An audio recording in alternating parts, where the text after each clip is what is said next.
Subedar Major and Honor Lieutenant S. Sukumar, Veteran Corps of Signals, Secretary, Ex-Servicemen Welfare Association Aruppukkottai and Secretary General Tamil Nadu Ex-Services League. Today presentation on 7th CPC anomaly discrepancy, that is less pension for post 1st January 2016 retiring Havaldar ACP 1 and JCOs, as well as serving ஆஃபீஸர்னா ஜேசிஓஸ் ஓவர்லேருந்து commission எடுத்து வந்தவங்களுக்கும் குறைவாக இருக்குன்னு சொல்கிறாங்க. இந்த குறைபாடுகள் பற்றி தான் இன்றைய வீடியோ. அதாவது 1 ஜனவரி 2016க்கு பின்பு ஓய்வு பெறும் அவள்தார் ஏசிபி 1 அண்ட் ஜேசிஓஸ்களுடைய ஓய்வூதியம், அதாவது 1 ஜூலை 2014க்கு முன்பு ஓய்வு பெற்றவர்கள், அதாவது ஓஆர்பி வாங்குகின்றவர்களுக்கும் 1 ஜூலை 2014 முதல் 31 டிசம்பர் 2015 இடைப்பட்ட காலத்தில் ஓய்வு பெற்ற அவர்களது ஓய்வூதியத்தை விட 1 ஜனவரி 2016க்கு பின்பு ஓய்வு பெற்ற அவள்தார் ஏசிபி 1 அண்ட் ஜேசிஓஸ் அவர்களுடைய ஓய்வூதியம் மிக குறைவு. ஆர்மியில் என்ரோல் ஆன உடனே எல்லாருடைய மனசில் என்ன ஓடுன்னு கேட்டாச்சுன்னா, எப்படியாவது நமது அவள்தார் ஜேசிஓஸ் ஆஃபீஸராகின்ற எண்ணங்கள் எல்லாரும் மனசுலையும் தோணும். ஆனால் அந்த எண்ணங்களை நிறைவேற்ற வேணும்னா கொஞ்சம் ஹார்ட் ஒர்க் பண்ணணும். ஹார்ட் ஒர்க் பண்ணால் தான் அவள்தார் அல்லது ஜேசிஓஸ் ஆஃபீஸர் ஆக முடியும். இதுக்கு பல கிரைட்டீரியாஸ்கள் உண்டு. அதாவது ப்ரொமோஷன் கேடர்ஸ் இருக்குது, ஏசிஆர்ஸ் வேணும் கண்டிப்பாக, அதே நேரம் மெடிக்கல் ஃபிட்னஸ், அதே நேரத்தில் சப்ஜெக்ட் டு வேக்கன்சிஸ் வேணும். இதுகள்லாம் இருந்தால் தான் அவங்க அவள்தாரோ ஜேசிஓஸோ அல்லது ஆஃபீஸராக ஆக முடியும். இப்படி கடினமான உழைப்புக்கு பின்பு அவள்தார் ஜேசிஓஸ் ஆஃபீஸர் ஆனதுக்கு பின்பு அவர்களுடைய ஓய்வூதியம் அவர்கள் மிக குறைவு. அதாவது 1 ஜனவரி 2016க்கு முன்பு 1 ஜூலை 2014க்கு முன்பு ஓய்வு பெற்றவர்களுடைய ஓய்வூதியத்துடைய குறைவு என்ற எண்ணம் அவர்கள் மனதில் ஓடும்போது மிக வருத்தத்திற்குரியாக உள்ளது. இது இப்பொழுது என்னோடது முன்னிலையில் Subedar major and army captain Maruthakasi sir அவங்க ரிட்டையர்டு ஆனது 31 ஜூலை 20 ரிட்டையர்ட் ஆகிருக்கிறாரு. சுபேதார் ஆனந்த் ஜேகே ரைஃபிலிருந்து ரிட்டையர்ட் ஆகிருக்கிறாரு 30 ஏப்ரல் 2020. இவங்களுடைய 2 பேருடைய ஓய்வூதியமே 7th சிபிசியில் அவங்களுக்கு பேசிக் 37,500. அதே நேரத்தில் 6th சிபிசி பிரகாரம் பார்த்தாச்சுன்னா 39,216. ஓஆர்பியில் பார்த்தா ஓஆர்பி பிரகாரம் 41,532. ஓஆர்பி பிரகாரம் அவங்க 4,031 ரூபா குறைவாக வாங்குறாரு யார், சுபேதார் மேஜர் காசி சாப். 6th சிபிசி பிரகாரம் 1,746 ரூபா குறைவாக வாங்குறாரு. அதே நேரத்தில் சுபேதார் ஆனந்த் சாப் அவர் 7th சிபிசியில் அவருடைய பேசிக் பென்ஷன் 28,600. ஆனால் 6th சிபிசி பிரகாரம் அவருக்கு 30,768 கிடைக்கணும். ஓஆர்பி பிரகாரம் 31,528. ஓஆர்பி பிரகாரம் 2,928 ரூபா குறைவாக கிடைக்குது அவருக்கு. 6th சிபிசி பிரகாரம் 2,168 ரூபா அவருக்கு குறைவாக கிடைக்குது. இதே மாதிரி தான் 6th சிபிசி அண்ட் ஓஆர்பி பிரகாரம் 1 ஜனவரி 2016க்கு பின்பு ஓய்வு பெற்ற அவள்தார் ஏசிபி 1 ஜேசிஓஸ்களுக்கு ஓய்வூதியம் குறைவாக கிடைக்குது. இப்போ என் முன்னால் மருதகாசி சாப்பி இருக்கிறாங்க, சுபேதார் ஆனந்த் சாப்பி இருக்கிறாங்க. அவங்ககிட்டே கேட்கலாம், அவங்க என்ன சொல்கிறாங்கன்னு பாருங்கள். நான் Subedar major and army captain M Maruthakasi. 31 July 2020 நான் ரிட்டையர்ட் ஆனேன். எனக்கு ரிட்டையர்ட் ஆனதுக்கப்புறம் பிபிஓ கிடைச்சதில் பார்த்தா 37,500 ரூபா பேசிக் பே ஸ்டார்டிங் இருந்தது. நான் அவ்வளோதான் நினச்சிட்டு வர்றதை வாங்கிட்டு இருந்தேன். ஒரு 4 மாதம் கழிச்சதுக்கப்புறம் அசோசியேஷன் இஎஸ்எம் அசோசியேஷன் அருப்புக்கோட்டையில் ஜாயின் பண்ணதுக்கப்புறம் நம்ம ஆர்மி கேப்டன் சுகுமார் சார்கிட்ட கால்குலேஷன் பண்ணி பார்த்துட்டு அவர் சொன்னார், உங்களுக்கு பேசிக் பே ரொம்ப கம்மியாக இருக்குது. 6th பே கமிஷன் படி பார்த்தா உங்களுக்கு 39,246 ரூபா வரணும். ஆனால் கிடைக்கிறது 37,500. அதே போல் ஓஆர்பி படி பார்த்தா 7th சிபிசியில் 41,531 ரூபா கிடைக்கணும். ஆனால் கிடைக்கிறது 37,500 தான் கிடைக்குது. 4,030 ரூபா கம்மியாக கிடைக்குது அப்படின்னு சொல்லி அதுக்கான ஒரு அப்சர்வேஷன் லெட்டர் உண்டாக்கி ஆர்மி ஹெட் குவார்ட்டருக்கு அனுப்பியிருக்கிறாங்க. அதுபோல் இன்னும் நிறைய பேருக்கு யார் யாரெல்லாம் வந்தாங்களோ அவங்களுக்கு அப்ரோச் பண்ணி லெட்டர் அனுப்பியிருக்காங்க. அதுபோல் என் கூட சர்வீஸ் பண்ண ஒரு சுபேதார் சாவந்த் சாப் 30 இயர்ஸ் சுபேதாரில் சர்வீஸ் பண்ணிட்டு போனார். அவருக்கு பேசிக் பே வந்து 27,100 ரூபா கிடைச்சது.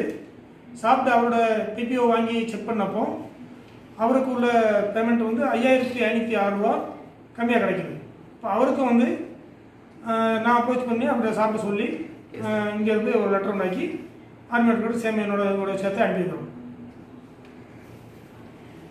வணக்கம், நான் சுபேதார், ரிட்டையர்டு ஜியோகிராஃபிக்கல் ரெஜிமெண்ட்லேருந்து 30 ஏப்ரல் 2020 ரிட்டைர்மெண்ட் ஆனேன். என்னோட பேசிக் பென்ஷன் அதாவது வந்து அஸ்பர் பிபிஓ வந்து 28,600 இருந்தது.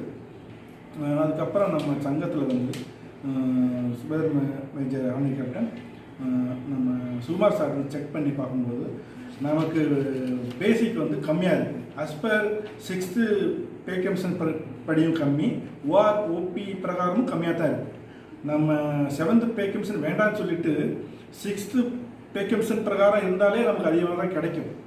அது செக் பண்ணி பார்க்கும்போது எனக்கு 6th பே கமிஷன் பிரகாரம் வந்து 30,768 இருக்கணும், ஓஆர் ஓபி பிரகாரம் வந்து 31,528 இருக்கணும். இதுக்கு கேஸ் டேக்கப் பண்ணுறதுக்காக சார் ஒரு ஃபார்மேட் ரெடி பண்ணி நம்ம ஆர்மி ஹெட் குவார்ட்டருக்கு கேஸ் டேக்கப் பண்ணுறாங்க. இதே மாதிரி ஒவ்வொரு எக்ஸர்வீஸ் மேனும் சர்விங்கில் இருக்கிறவங்களும் சரி, இது வரைக்கும் பென்ஷன் வந்தவங்களும் சரி, அந்த லெட்டரை வந்து நம்ம ஆர்மி ஹெட் குவார்ட்டருக்கு அனுப்புனாங்க. இந்த கேஸ் வந்து ஃபர்தர் ப்ரொசஸ் ஆகி எம்ஓடி வரைக்கும் போய் நம்மளோட ஒரு டிசிஷன் கிடைக்கும். அதனால் எல்லோரும் இதே மாதிரி பண்ணலாம். ஏன்னா சிங்கிளாக ஆளாக பண்ணால் இது வராது, எல்லோரும் சேர்ந்து பண்ணால் தான் வரும். அதனால் எல்லாருமே இதை மாதிரி பண்ணுங்கள். இப்போ நம்ம எல்லாம் கேப்டன் ஆனந்தி கேப்டன் காசி சாப் ஒரு சுபேதார் ஆனந்த் சாப் இந்த குறைவான ஓய்வூதியை பற்றி சொல்கிறத பற்றி நம்ம எல்லாருமே கேட்டோம். இதை பற்றி தான் ஒரு டீட்டெயில்டு வீடியோக்கோ நாங்கள் வித் எக்ஸ்பிளனேஷன் சொல்ல போகிறேன். அதாவது 7th சிபிசி இம்ப்ளிமெண்ட் ஆனது வந்து 1 ஜனவரி 2016 இருந்து தான். ஆனால் அந்த 7th சிபிசி படி அவங்களுடைய ஓய்வூதியம் ஃபிக்ஸ் பண்ணுறதுக்கு ஒரு சர்க்குலர் இஷ்யூ பண்ணாங்க. பிசிடிஎஸ் சர்க்குலர் 584 7 செப்டம்பர் 2017. ஆனால் இந்த சர்க்குலர் இஷ்யூ பண்ணதுக்கு முன்னாடியேவும் ஒரு சிலர் ரிட்டையர்ட் ஆகிட்டாங்க. அதாவது 1 ஜனவரி 2016 இந்த சர்க்குலர் இஷ்யூ பண்ணுற டேட் வரைக்கும். ஆனால் அவங்களுக்கு வந்து பென்ஷன் எப்படி அதில் மென்ஷன் பண்ணியிருந்தாங்கன்னு கேட்டாச்சுன்னா based on 6th CPC. 6th சிபிசியில் எப்படி பென்ஷன் ஃபிக்ஸ் பண்ணி அவங்க பிபிஓ இஷ்யூ பண்ணாங்களோ அதே மாதிரி தான் அவங்களுடைய பிபிஓலையும் மென்ஷன் பண்ணி இஷ்யூ பண்ணியிருந்தாங்க. அதுக்கப்புறம் இந்த சர்க்குலர் இஷ்யூ ஆனதுக்கப்புறம் அவங்களுடைய பிபிஓ வந்து 7th சிபிசி பிபிஓ இஷ்யூ ஆச்சு. ஒரு கரிஜான பிபிஓ இஷ்யூ பண்ணாங்க. அந்த பிபிஓவில் அவங்களுடைய பென்ஷனை செக் பண்ணி பார்க்குறப்ப குறைவாக தெரிஞ்சது. நம்ம சங்கத்தில் நாயஸ்மிதார் சுந்தரராஜ் ஏஎம்சி அவர் இருக்கிறாரு. அவர் வந்து 1 மார்ச் 2016 ரிட்டையர்ட் ஆனார். அவருக்கு ஏற்கனவே முதல்ல அவர் ரிட்டையர்ட் ஆன சமயத்தில் 6th சிபிசி படி ஒரு பிபிஓ இஷ்யூ ஆகிருந்தது. அதுக்கப்புறம் அந்த சர்க்குலர் 584 இஷ்யூ ஆனதுக்கப்புறம் கரிஜான பிபிஓ இஷ்யூ ஆயிடுச்சு. அதில் வந்து 7th சிபிசியில் என்ன பே அண்ட் அலவன்சஸோ அதன்படி அவர்களுடைய பென்ஷன் ஃபிக்ஸ் பண்ணி அதில் இஷ்யூ பண்ணியிருந்தாங்க. அதுபடி பார்த்தாச்சுன்னா அவருடைய பென்ஷன் குறைவாக தெரிஞ்சது. அதனால் இது எப்படிங்கிறத கொஞ்சம் விளக்கமாக சொல்கிறேன். அவருக்கு இனிஷியல் பிபிஓ இஷ்யூ ஆனது வந்து 6th பேஸ்ட் ஆன் 6th சிபிசின்னு சொன்னேன். எப்படின்னு கேட்டாச்சுன்னா அவருடைய 6th சிபிசி படி அவர் வாங்கிக்கிட்டு இருக்கிற பே 12,210, கிரேடு பே 4,200, எம்எஸ்பி 2,000, இதெல்லாம் சேர்த்தாச்சுன்னா 18,410. ஆனால் இதனுடைய பாதி தான் 50% தான் பென்ஷன் ஃபிக்ஸ் பண்ணுவாங்க, அதாவது 9,205. ஆனால் இவருடைய பென்ஷன் 5th சிபிசியில் ரிட்டையர்ட் ஆகியிருந்தாங்க. இதே counterpart, same rank, same QS, same group, அவங்களுடைய பென்ஷன் கூடுதலாக இருக்கிறதுனால இந்த 6th சிபிசியில் ரிட்டையர் ஆனவங்க பென்ஷன் குறைவாக இருக்கக்கூடாதுன்னு இருக்காங்க. அவங்களுடைய பென்ஷன் ஈக்குவல் பண்ணியே அவங்களுக்கு பிபிஓ இஷ்யூ பண்ணாங்க. அதே மாதிரி இந்த சாப்புக்கும் அவங்களுடைய பிபிஓவில் 10,675 மென்ஷன் பண்ணிக்கி அவங்களுக்கு இனிஷியல் பிபிஓ இஷ்யூ பண்ணாங்க. ஆனால் அந்த சர்க்குலர் இஷ்யூ ஆனதுக்கு அப்புறம் இவருக்கு ஒரு கரிஜான பிபிஓ இஷ்யூ ஆயிடுச்சு 23 பிப்ரவரி 2018. அதன்படி பார்த்தா இவருடைய பேசிக் பே வந்து 7th சிபிசி படி 42,300, 5,200 வந்து எம்எஸ்பி, ஆக மொத்தம் 47,500. இதனுடைய 50% தான் அவருடைய பென்ஷன் 23,250. இதுபடி பார்க்குறப்ப அவருக்கு ஓஆர்பி படி பார்த்தாச்சுன்னா அவருடைய பென்ஷன் வந்து 3857 ரூபா குறைவாக தெரியுது. அதேபடி 6th சிபிசி படி பார்த்தாச்சுன்னா 3685 ரூபா குறைவாக தெரியுது. இதை பற்றி அவருடைய பிபிஓவில் என்ன இருக்கிறத பற்றி என்ன எழுதியிருந்தாங்க அது எல்லாருக்கும் தெரியும்படி இப்போ காமிக்கிறேன். இப்போ அவருடைய பிபிஓவில் அவருடைய பேசிக் பென்ஷன் பாருங்கள் 6th சிபிசி படி எழுதியிருப்பாங்க 10,675. ஏன்னு கேட்டால் நான் ஏற்கனவே சொன்ன மாதிரி அவருடைய பென்ஷன் வந்து ஈக்குவல் பண்ண முதல்ல என்ன இருந்ததோ 5th சிபிசிக்காரங்க படி அதை விட குறைவாக இருக்கக்கூடாதுங்கிறதுக்காக தான் இந்த பென்ஷன் அவங்களுக்கு ஃபிக்ஸ் பண்ணியிருந்தாங்க. ஆனால் அவருடைய பே 6th சிபிசிடி போய் பார்த்தா 12,210, 4,200, 2,000 இதன்படி தான் அவருக்கு பென்ஷன் ஃபிக்ஸ் பண்ணியிருந்தாங்க. நான் சொன்ன மாதிரி 9,000 சம்திங் தான். ஆனால் அவருக்கு கூடுதலாக 10,000 ஈக்குவேட் பண்ணுறதுக்காக பென்ஷனை 10,675 ஃபிக்ஸ் பண்ணி இஷ்யூ பண்ணியிருந்தாங்க. அதே சொன்ன மாதிரி அதுக்கப்புறம் 7th சிபிசி பிபிஓ இஷ்யூ ஆச்சு. அந்த 7th சிபிசி பிபிஓ இஷ்யூ ஆகிறப்ப நான் அதில் சொன்ன மாதிரியே அவங்களுக்கு என்ன பே ஃபிக்ஸ் பண்ணி அவருடைய ஃபார் பண்ணிட்டாங்க 10,675 6th சிபிசி ஃபார் பண்ணி ரீட் பண்ணிட்டாங்க 23,750. அப்படிங்கும்போது இவருடைய பென்ஷன் வந்து இனிமேல் அவருக்கு 23,750 தான் கிடைக்கிறங்கிறத ஒரு நிலைமை உருவாயிடுச்சு. அதனால் இவருக்கு இவ்வளோ பென்ஷன் குறைவாக இருக்கிறதுனால நாங்கள் என்ன பண்ணோன்னு கேட்டாச்சுன்னா அவருடைய சைடில் இருந்து ஒரு கம்ப்ளைண்ட் கிரீவியன்ஸ் தயார் பண்ணி MoD department of ex-servicemen and welfare, veteran directorate, army headquarter, ADGPS அதோடு சேர்த்து சிஜிடிஓவுக்கு நாங்கள் ஒரு கம்ப்ளைண்ட் அனுப்பினோம். அதுக்கப்புறம் எத்தனை பேர் ரிட்டையர்ட் ஆகி வந்தாங்களோ ஒரு 25 பேருக்கு மேலே இருக்கும். அவங்களுக்கும் நாங்கள் இதே மாதிரி கம்ப்ளைண்ட் தயார் பண்ணி எல்லா மேலே சொன்ன அட்ரஸ் பிரகாரம் எல்லாத்துக்குமே அனுப்பினோம். இது பற்றி பதில் ஏடிஜிபிஎஸ்ல தான் வந்தது. இந்த கேஸ் வந்து எம்ஓடியில் நாங்கள் டேக்கப் பண்ணியிருக்கிறோம், அது பதில் வந்ததுன்னு நாங்கள் தெரிவிக்கிறோங்கிறது வந்து ரிப்ளை அதாக தான் இருந்தது.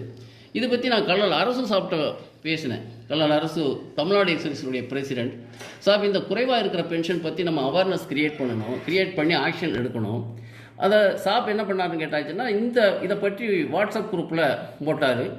வெட்டரன்ஸ் வாட்ஸ்அப் குரூப்பில் போட்டுட்டு யாராருக்கெல்லாம் இந்த பென்ஷன் 1 ஜனவரி 2016 அப்புறம் வந்த அவள்தான் ஏசிபி1 ஜேசிஓஸுடைய பென்ஷன் குறைவாக இருக்குதோ அவங்களுடைய பிபிஓ அனுப்புங்க, நாங்கள் வந்து அதை பார்த்து சரி பார்த்து கேஸ் டேக்கப்னு சொல்லணும். நாங்கள் அதை கம்பைல் லிஸ்ட் தயார் பண்ணி நாங்கள் அனுப்பியிருக்கிறோம்.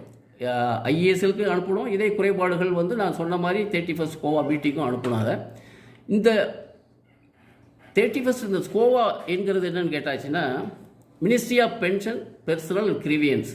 இது கீழே ஒரு கமிட்டி இருக்குது, standing committee of all India agencies. இந்த கமிட்டியில் ஆல் இண்டியா பேசிஸில் நாமினேட்டட் அசோசியேஷன் அதில் இருப்பாங்க. தமிழ்நாடு எக்ஸர்வீசஸ் லீக் அதில் ஒரு பெர்மனண்ட் மெம்பர். அதனால் தமிழ்நாடு எக்ஸர்வீசஸ் லீக்கில் இருந்து நாமினேட்டட் பெர்சன் ஒவ்வொரு வருஷமும் அந்த மீட்டிங் கான்டாக்ட் பண்ணுறப்போ பார்ட்டிசிபேட் பண்ணாங்க. அதனால தான் இப்போது நாங்கள் வந்து இந்த பாயிண்ட்ஸும் அவங்களுக்கும் அனுப்பணும். Recently department of x-service welfare उनके सेक्रेटरी नया अपॉइंटमेंट अश्यूम किया था. उन्होंने अश्यूम करने के बाद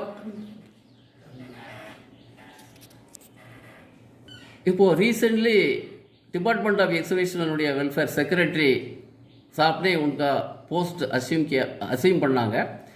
31st ஜூலை 2021 ஒரு மீட்டிங் ஆர்கனைஸ் பண்ணாங்க. அந்த மீட்டிங்கில் ரெக்கக்னைஸ்டு அசோசியேஷன், அதாவது IESL Indian ex-services league, air force association, national ex-service coordination committee, disabled war veteran, இவங்க இந்த 4 அசோசியேஷன் அதில் பார்ட்டிசிபேட் பண்ணாங்க. ஆனால் இந்த பாயிண்ட்ஸ் வந்து இந்த லெஸ் பென்ஷன், அதாவது 1 ஜனவரி 2016 பின்னாடி ரிட்டையர்டான அவள்தார் ஏசிபி1 அண்ட் ஜேசிஓருடைய பென்ஷன் வந்து குறைவு பற்றி அங்கே பாயிண்ட் எந்த விதமான மற்ற பாயிண்ட்டுகள் நிறைய டிஸ்கஷன் ஆச்சு. ஆனால் இந்த பாயிண்ட்டு டிஸ்கஷன் ஆகலை. இதனால் நான் மீண்டும் வந்து Tamil Nadu ex services league president Kallal Arasu சாப்பிட்ட சொன்னேன், சார் இந்த பாயிண்ட்ஸ் எங்கேயுமே டிஸ்கஷன் ஆகலை. இது பற்றி நம்ம தமிழ்நாடு எக்ஸ்-சர்வீசஸ் லீக் நம்ம ஏற்கனவே ஸ்கோவாவில் மெம்பராக இருக்கிறதுனால இதை பற்றி நம்ம ஒரு டீட்டெயிலாக ஒரு லெட்டர் எழுதி chief of defence staff, ministry of defence, department of ex servicemen welfare, veteran right, including Indian ex services லீக்கு கேஸ் டேக்கப் பண்ணணும்னு சொன்னப்போ ஒரு நல்ல லெட்டர் தயார் பண்ணி அனுப்பியிருக்கிறோம். இந்த லெட்டரில் எப்படி நாங்கள் அந்த லெட்டரில் பேஸ்டான் 6th சிபிசி அனாமலி எப்படி அந்த அனாமலியை வந்து கேஸ் டேக்கப் பண்ணி சர்வீசஸ் ஹெட் குவார்ட்டர்னே எம்ஓடியில் கேஸ் டேக்கப் பண்ணாங்க. கேஸ் டேக்கப் பண்ணப்போ அப்புறம் எம்ஓடி அதுக்கு உண்டான ஒரு ஆர்டர் இஷ்யூ பண்ணாங்க. அதுக்கப்புறம் பிசிடி அழகாக பார்த்து ஒரு சர்க்குலர் இஷ்யூ பண்ணி அந்த அனாமலியை வந்து சரி பண்ணாங்க. அதே மாதிரி தான் நாங்கள் இந்த லெட்டரில் கேட்டிருக்கிறோம். 6th சிபிசியில் எப்படி அந்த அனாமலியை வந்து அவங்க சரி பண்ணாங்களோ அதே மாதிரி இந்த 7th சிபிசியில் இருக்கிற அனாமலியும் அவங்க வந்து சரி செய்யணும்னு தான் இந்த டீட்டெயில் லெட்டர் எழுதியிருக்கிறோம். இந்த லெட்டர் பற்றி நெக்ஸ்ட் வீடியோ பார்ட் 2ல் இதை தெரிவிப்பேன். அதுக்கு முன்னாடி என்னுடைய ரிக்வஸ்ட் என்னன்னு கேட்டாச்சுன்னா, ஆல் வெட்டரன்ஸ்கிட்ட இந்த வீடியோவை இது வரைக்கும் கேட்டிருந்தவங்க முடிஞ்ச வரைக்கும் அவங்களுக்கு தெரிஞ்சவங்க, யூனிட்டில் தெரிஞ்சவங்க, ஃப்ரெண்ட்ஸ் எல்லாருக்குமே அனுப்பி ஒரு அவேர்னஸை க்ரியேட் பண்ணி இது சம்மந்தமாக அஃபெக்டட் அவள்தார் ACP1 JCOஸ்க்கு அவங்க நாலேஜில் கொண்டு போய் அவங்க தரப்பில் ஒரு கிரிவியன்ஸ் ஒரு கம்ப்ளைண்ட் ரெஜிஸ்டர் பண்ண சொல்லியாச்சுன்னா கேஸ் டேக்கப் பண்ணால் தான் இந்த அவங்களுடைய குறைபாடுகள் தீரும். அதோட அந்த குறைபாடுகள் பற்றி அந்த கிரிவியன்ஸ் எப்படி தயார் பண்ணணுங்கிறத பற்றி நான் ஏற்கனவே தயார் பண்ணி வச்சுருக்கிறேன். அது நெக்ஸ்ட் வீடியோவில் நான் சொல்லுவேன். எப்படி அதில் அவங்களுடைய பென்ஷன் 7th சிபிசியில் என்ன பென்ஷன் கொடுத்துருக்குறாங்க, ஆனால் 6th சிபிசி ORPயில் என்ன இருக்கணும், இது பற்றி ஒரு ஃபார்மேட்டை உருவாக்கி வச்சுருக்கிறேன். அந்த ஃபார்மேட்டும் நெக்ஸ்ட்டு பார்ட் 2 வீடியோவில் நாங்கள் அதை போடுவோம். அதுவரை இப்பொழுது தாங்கள் அனைவருக்கும் இதுவரை வீடியோவை கேட்டு விவரம் அறிந்தவர்கள் அனைவருக்கும் ex-service welfare association Aruppukottai Tamil Nadu ex-services சார்பாக மீண்டும் வணக்கத்தை கூறி நன்றி கூறி விடைபெறுகிறேன். வணக்கம்.